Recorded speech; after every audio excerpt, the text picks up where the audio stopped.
urte bete da makigu greban, 100 egun betetze ditugu gaur greban, azkar esaten da. Garbi ikusten dela azpikontratazio eredu honek zer ekartzen don, eta ondorioz, garbi geratzen da zerbitzu hau publikoa izan beharko lukela.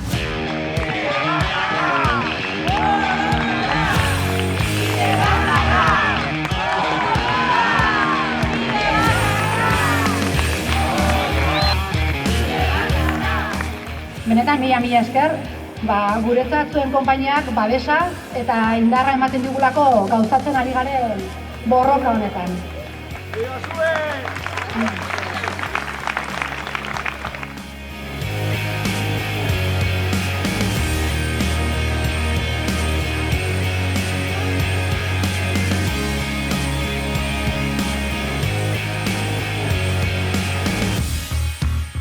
Gaur Iruñara gerturatu gara, adierazi nahi izan dugu 3 eguneko martxa honekin abenduak 10 hasita eta gaur Iruñara iritsita gure aldarrikapenak Elizondotik Iruñara ekartzen ditugula.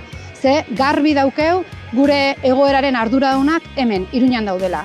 Enpresaren zuzendaritza, Hermanas Hospitalarias Fundazioa eta Nafar Gobernua. Nafar Gobernua baita azken finean, zerbitzu hau publiko izan beharrean subkontratatzea erabakitzen doa. Azpikontratazio hori egiten duenean, zaintza enpresa pribatuen eskutan uzten do, enpresa pribatu honek ez dauke zaintza erdigunen eta zaintzaren kalitatearen lehentasuna, eta argi geratu den bezala, 3. eraikin honen itxiera horrekin, bilatu nahi izan dutena da, etekin gehiago. Orduan, diru publikoa da hau iteko erabiltzen dana, eta uste dugu, Nafar Gobernuak elukela onartu behar zaintza kalitatearen gainetik, enpresarek etekinek ateratzea.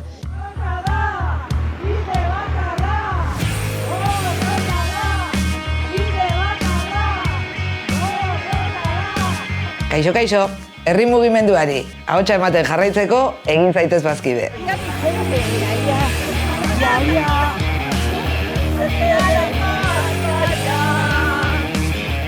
Eta horrez gain, Nafar Gobernuari esaten dioguna da, garbi ikusten dela azpikontratazio eredu honek zer ekartzen don, eta ondorioz, garbi geratzen da zerbitzu hau publikoa izan beharko lukela. Gure ustez, zerbitzu publikotik, Nafar zerbitzu publikotik kudeatu beharko litzateke.